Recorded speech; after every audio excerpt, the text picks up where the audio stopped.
మండు టెండలను సైతం లెక్క చేయకుండా అశేషంగా తరలి వచ్చిన మా అక్క చెల్లెలకు అన్న తమ్ముళ్లకు పెద్దలకు మరి మీ నియోజకవర్గ అభివృద్ధి ప్రదాత మీ కష్ట సుఖాల్లో వెంట ఉన్నటువంటి పెద్దలు గౌరవనీయులు అనుభవజ్ఞులు మాజీ మంత్రివర్యులు కడియం శ్రీహరి అన్న గారి పిలుపు మేరకు అశేషంగా తరలి వచ్చినందుకు మీ అందరికీ మరొకసారి పాదాభివందనాలు తెలియజేస్తా ఉన్నాను. మన నాయకుడు చెప్పిందే చేస్తాడు, చెయ్యగలిగేదే చెప్తాడు. మరి అదే మన సీఎం రేవంత్ రెడ్డి గారి యొక్క నైజం. ఆ నైజం మరి కష్టమున్నా నష్టమున్నా ఇబ్బందులున్నా మరి ఎదుర్కొని ఈ స్థాయికి వచ్చి మీ కష్ట సుఖాలలో భాగం పంచుకొని మిమ్మల్ని అభివృద్ధి పదంలో తీసుకురావాలన్నటువంటి ఏకైక లక్ష్యంతో పని చేస్తూ ఈరోజు ఈ నియోజకవర్గానికి 800 కోట్లకు పైగా మరి నిధులు ఇచ్చినటువంటి మహానాయకుడు మన సీఎం గారికి స్వాగతం. ఓరుగల్లు బిడ్డల తరపున సుస్వాగతం. మన ఇన్ఛార్జి మంత్రివర్యులు గౌరవనీయులు సోదరుడు మన పక్క జిల్లా పొంగులేటి సీనన్న గారికి హృదయపూర్వక స్వాగతం. అదేవిధంగా మా సోదరి మని మాకు తోడుగా ఉంటూ ఎప్పుడు మరి ప్రజలకు అందుబాటులో ఉండేటువంటి సురేఖక్క గారికి, కడియం కావ్య గారికి, వేం నరేందర్ రెడ్డి అన్న గారికి, మా సోదర ఎమ్మెల్యేలకు ఎమ్మెల్సీలకు, అదేవిధంగా బలరాం నాయక్ గారికి ఎంపీ, చామల కిరణ్ గారికి ఎంపీ పక్క భువనగిరి నియోజకవర్గం నుంచి వచ్చినటువంటి ఎంపీ గారికి, అదేవిధంగా కార్పొరేషన్ చైర్మన్లకు, వేదిక మీద ఉన్నటువంటి స్టేషన్ గన్పూర్ మండల నాయకత్వానికి, నియోజకవర్గ నాయకత్వానికి, ఉమ్మడి జిల్లాల నుంచి వచ్చినటువంటి జిల్లా అధ్యక్షులకు, పత్రికా మీడియా సోదరులకు, మరి వివిధ శాఖల అధికారులకు, పోలీస్ అధికారులకు అందరికీ కూడా మరొకసారి మా సీఎం రేవంత్ రెడ్డి గారి తరపున అభినందనలు, ధన్యవాదాలు తెలియజేస్తా ఉన్నాను. కాంగ్రెస్ అంటేనే సంక్షేమం, కాంగ్రెస్ అంటేనే అభివృద్ధి, కాంగ్రెస్ అంటేనే సామాజిక న్యాయం, కాంగ్రెస్ అంటేనే మహిళా నాయకత్వాన్ని, మహిళల్ని మరి అభివృద్ధిలోకి తీసుకురావడం, కాంగ్రెస్ అంటేనే ఉద్యోగ ఉపాధి కల్పించడం, కాంగ్రెస్ అంటేనే విద్యా అర్హతను పెంచడం, కాంగ్రెస్ అంటేనే పేదలకు గూడు గుడ్డ ఇవ్వడం. ఇవన్నింటినీ ఈరోజు పట్టుకొచ్చినటువంటి మన నాయకుడు మన సీఎం గారు రేవంత్ రెడ్డి గారని ఈ సందర్భంగా తెలియజేస్తా ఉన్నాను. నిన్నటిదాకా మనం తెలంగాణ వస్తే ఇంటింటికో ఉద్యోగం అని రంగుల ప్రపంచాన్ని చూపించినటువంటి బీఆర్ఎస్ 10 ఏళ్లలో ఎన్ని ఉద్యోగాలు వచ్చినాయంటే మొత్తం 84,000 ఉద్యోగాలు కూడా రాలే. కానీ 10 నెలలలో 57,000 ఉద్యోగాలు ఇచ్చినటువంటి ఘనత మరి మన సీఎం రేవంత్ రెడ్డి గారిదని ఈ సందర్భంగా తెలియజేస్తా ఉన్నాను. 10 ఏళ్లలో బీఆర్ఎస్ పార్టీలో కనీసం 2 లక్షల ఇల్లులు కూడా రాలే.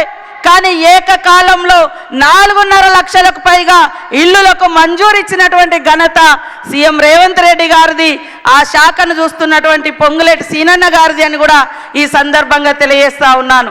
కాబట్టి సోదరులారా ఆలోచించండి. ఇవాళ ఉద్యోగాలు మేము ఇస్తుంటే కళ్ళల్లో నిప్పులు పోసుకుంటున్నారు, పేదోళ్ళకి ఇల్లు ఇస్తుంటే ఓర్వలేకపోతున్నారు బీఆర్ఎస్ వాళ్ళు, మహిళలను ముందుకు తీసుకొస్తుంటే మరి రకరకాల మాటలు మాట్లాడుతున్నారు. బీఆర్ఎస్ అంటేనే మహిళల్ని అణగదొక్కడం, బీఆర్ఎస్ అంటేనే అట్టడుగు వర్గాల్ని అణిచివేయడం, అహంకారాన్ని ప్రదర్శించడం. కాబట్టి ఇవాళ సామాజిక న్యాయం కాంగ్రెస్ తీసుకురావడం కోసమే 30 సంవత్సరాలుగా పెండింగ్లో ఉన్నటువంటి ఎస్సీ వర్గీకరణకు ఒక రూపం తీసుకొచ్చి మరి ఎస్సీ సోదరుల యొక్క మరి ఫలాలు అందరికీ చెందాలని వర్గీకరణ చేయడం జరిగింది. 100 ఏళ్ల తర్వాత బీసీ కులగన్న చేపడితే ఓర్వలేక బీజేపీ బీఆర్ఎస్ అక్కసు వెళ్ళగక్కుతున్నాయి. కాబట్టి మీరు అర్థం చేసుకోవాలి. అదేవిధంగా మా అక్క చెల్లెళ్లకు దాదాపుగా 21,600 కోట్లకు పైగా ఈ సంవత్సర కాలంలో వడ్డీ లేకుండా రుణాలు ఇచ్చినాం. ఇవాళ బస్సు ఫ్రీ కాదు, బస్సును నడిపే అధికారం మీకు ఇచ్చినాం. ఇవాళ బస్సుకు ఓనర్లను చేసినాం. ఇవాళ సోలార్ లైట్లు, సోలార్ విద్యుత్ పవర్ ప్లాంట్లు, సోలార్ ప్లాంట్లు నడిపేటువంటి ఓనర్లను చేసినాం. అక్కలారా ఆలోచించండి. మన కష్టం వస్తే తల్లిగారింటికి పోతాం, మన కష్టం వస్తే అన్నదమ్ముల ఇంటికి పోతాం. అన్నదమ్ములు కొన్నిసార్లు చూడరు, కానీ ఈ అన్న ఖచ్చితంగా మా అక్క చెల్లెళ్ళు బాగుండాలని వడ్డీ లేని రుణాలు ఇచ్చి ఈరోజు వడ్డీని కూడా 92 కోట్లకు పైగా ఈరోజు మన జిల్లాలో చెక్కులు అందజేయడం కోసం మరి మీ ఇంటి సోదరుడిగా మీ తోబుట్టుగా ఈరోజు రావడం జరిగింది.